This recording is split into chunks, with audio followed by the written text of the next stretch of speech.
প্রিয় ছাত্রছাত্রীরা, যারা এখন বিভিন্ন বিদ্যালয়ে দশম শ্রেণীতে পড়ছ এবং ফেব্রুয়ারি মাসের 2 তারিখ থেকে যে মাধ্যমিক পরীক্ষা শুরু হয়েছে তা 12 তারিখে শেষ হয়েছে এবং 12 তারিখ থেকেই উচ্চ মাধ্যমিকের পরীক্ষা শুরু হয়ে আজকে 27 তারিখে শেষ হলো।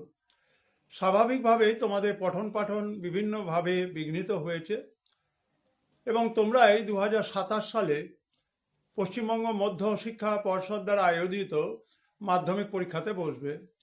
তোমাদের জন্য আজকে আলোচনা করব, সেটা হচ্ছে ইতিহাসের উপাদান হিসেবে বঙ্গদর্শন, তার গুরুত্ব কি রয়েছে। এটি কিন্তু তোমাদের প্রথম অধ্যায়ে ইতিহাসে রয়েছে। তো ভারতের যে সরকারি নথিপত্র এবং যে আত্মজীবনীগুলো পাওয়া যায় তা কিন্তু আধুনিক ভারতের ইতিহাস উপাদানের ক্ষেত্রে বিশেষভাবে কাজ করে এবং সেই হিসেবে 1872 সালের বঙ্গদর্শনের কথা বলা যায়। এই বঙ্গদর্শনে বঙ্কিমচন্দ্র চিরস্থায়ী বন্দোবস্তের কথা বলেছেন এবং তার মতামত আলোচনা চিরস্থায়ী বন্দোবস্ত আলোচনাকালে উপাদান রূপে ব্যবহার করা যায়।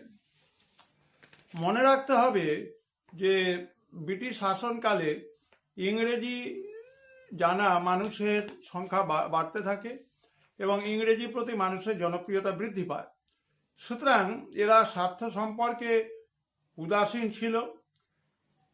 সাধারণ মানুষের, কৃষক শ্রেণীর বিষয়ে শিক্ষিত মানুষের মধ্যে একটা সামাজিক সংঘাত শুরু হয়। বঙ্গদর্শন থেকে আমরা এই তথ্যগুলো পাচ্ছি। চিরস্থায়ী বন্দোবস্তে কৃষকদের স্বার্থ নষ্ট হয়েছিল। বঙ্গদর্শনে কৃষকদের স্বার্থ সংরক্ষণের কথা বলতে গিয়ে স্বাভাবিক কারণে বঙ্গদেশের কৃষক অসন্তোষের ব্যাখ্যাকালে বঙ্গদর্শন থেকে পাওয়া তথ্য কিন্তু আমাদেরকে হাস্যকর করে তোলে, কারণ এখানে অনেক কিছু স্ববিরোধী তত্ত্ব রয়েছে।